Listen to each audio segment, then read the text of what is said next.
আদালতে দাঁড়িয়ে সূর্যকে মিথ্যে অভিযোগে অভিযুক্ত করল নীলু। হ্যাঁ বন্ধুরা, ভিডিওতে লাইক দিয়ে দেখতে থাকুন। আদালত প্রাঙ্গণে দাঁড়িয়ে একের পর এক মিথ্যে বলে সূর্যকে মিথ্যে পরক্রিয়ার অভিযোগ এনে সূর্যকে ফাঁসানোর চেষ্টা করে, সকলের সামনে অপ্রস্তুত করার চেষ্টা করে। ওদিকে সূর্যের পক্ষের আইনজীবী বলতে থাকে যে অবজেকশন মিলন, উনি যেসব মন্তব্যগুলো আমার ক্লায়েন্টকে নিয়ে করছে এর মধ্যে কোনোটাও কি আদৌ উনি প্রমাণ করতে পারবে? তখন একথা বলা মাত্র নীলুর পক্ষের আইনজীবী বলতে থাকে যে মিলন, আমার কাছে আমার ক্লায়েন্টের বলা প্রত্যেকটা কথা যথাসাধ্য পরিমাণে প্রমাণও আছে, কারণ আমরা তো খুব ভালো করেই জানি যে ওনার রায়পূর্ণা দেবীর সাথে বিয়ে হওয়ার কথা ছিল, কিন্তু সেটা না হয়ে ওনার বিয়ে হয়ে যায় ছাদনাতলায় নীলুর সাথে, আর সেই থেকেই হয়ে যায় আসল সমস্যার সূত্রপাত, আর সেখানে বেঁধে যায় দ্বন্দ্ব। তখন একথা বলা মাত্র সূর্যের পক্ষের আইনজীবী বলতে থাকে যে মিলন, আমি মানছি যে আমার ক্লায়েন্টের সূর্য ওনার আগে যার সাথে বিয়ে হওয়ার কথা ছিল তার সাথে বিয়েটা হয়নি, কিন্তু তার সত্ত্বেও নীলুর সাথে বিয়ে হওয়ার পরও উনি যথেষ্ট পরিমাণে নীলুকে সম্মান আর ওনার যোগ্য মর্যাদা দিয়ে ওনাকে ও বাড়িতে রাখার চেষ্টা করেছিল, কিন্তু নীলু দেবী একের পর এক মিথ্যাচার করে একের পর এক কুৎসিত নোংরা কর্মকাণ্ডের সাথে নিজেকে জড়িয়ে ফেলে সে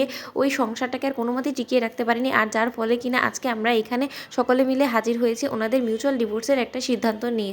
তখন কথা বলা মাত্রই নীলুর পক্ষের আইনজীবী বলতে থাকে যে ইয়োর অনার, আমার এখানে মন্তব্যটা একটু ভিন্ন, কারণ আমি চাই যে মধ্যেকার যে ব্যক্তিটা আছে তার যথাসাধ্য পরিমাণে শাস্তি হোক, কারণ তার শাস্তি হওয়াটাই প্রয়োজন, আর সে হলো গিয়ে আর কেউ না, সবথেকে বড় ক্রিমিনাল এই কেসের সেটা হলো গিয়ে একমাত্র রায়পূর্ণা দেবী। রায়পূর্ণা দেবী সেই ব্যক্তি ছিল যে কিনা শুধু শুধু মিথ্যাচার করে নেশাগ্রস্ত হওয়ার সুযোগ নিয়ে ওনার ছোট বোনের মুখ থেকে উনি ইচ্ছাকৃতভাবে জোর জবরদস্তি করে এই জবানবন্দিটাকে রেকর্ড করে ওনাকে ফাঁসানোর চেষ্টা করেছে। আর আমি এতটুকুই আপনাদের কাছে প্রমাণ করতে চাই যে আসল ক্রিমিনাল যদি কেউ হয়ে থাকে সেটা হলো গিয়ে একমাত্র রায়পূর্ণা দেবী। তখন একথা বলা মাত্র সূর্যের পক্ষে আইনজীবী বলতে থাকে যে অবজেকশন মিলন। ওদিকে নীলু বলতে থাকে যে মিলন, আমার শুধু আপনার কাছে হাত জোর করে একটাই অনুরোধ আছে যে আমি আপনার দ্বারস্থ হয়েছি, আমি যাতে একটা সুষ্ঠু বিচার পাই আর ন্যায় বিচার পাই, তার জন্য আমি আপনার কাছে দ্বারস্থ হয়েছি। আমি আশা করবো যে আপনি আমার কথাটাকে মাথায় নেবেন। তখন একথা বলা মাত্র আইনজীবী নীলুর পক্ষের বলতে থাকে যে অবশ্যই আপনি পাবেন, আপনি কেন পাবেন না বলুন তো? আপনাকে দিনের পর দিন ওনারা যে পরিমাণে নির্যাতিত করেছে, তারপরে আপনি যদি এই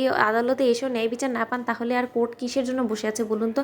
তখন একথা বলা মাত্র সূর্যের পক্ষের আইনজীবী বলতে থাকে যে মিলন, আমার অপোনেন্টের পক্ষের আইনজীবীকে আপনি একটু জিজ্ঞেস করবেন যে আসলে কি ঠিক নির্যাতনটা ওনার উপরে করা হয়েছে না, কারণ আমি যতটুকু শুনেছি আমার ক্লায়েন্টের কাছ থেকে যে যদি কেউ নির্যাতন করে থাকে দিনের পর দিন সেটা হলো গিয়ে উনি ওনার হাজব্যান্ডের উপরে করেছে, কারণ সূর্যকে উনি যথেষ্ট পরিমাণে অপমান অপদস্থ করেছে, মিথ্যাচার করেছে, আর তার জন্যই ওনার এত বড় একটা ধাক্কা লাগে যার ফলে কিনা উনি ওনার ওয়াইফকে ঘাড় ধাক্কা দিয়ে বাড়ি থেকে বার করে দিতে বাধ্য হয়। আর তাতেও উনি কিন্তু থেমে থাকেনি, উনি ওনার বড় বোনের উপরে প্রতিশোধ নেওয়ার জন্য জঘন্য কাজে নিজেকে জড়িয়ে ফেলেছে। উনি ওনার বড় বোনের উপরে প্রতিশোধ নেওয়ার জন্য উনি ওনার বরকে অবধি ছাড়েনি, উনি ওনার বরের সাথে ওনার বড় বোনের ঘনিষ্ঠ কিছু ছবিগুলোকে এক্সপোজ করে দেয়। তো বন্ধুরা, ভিডিওটি ভালো লেগে থাকলে অবশ্যই লাইক কমেন্ট শেয়ার করো, সাবস্ক্রাইব করতে ভুলো না।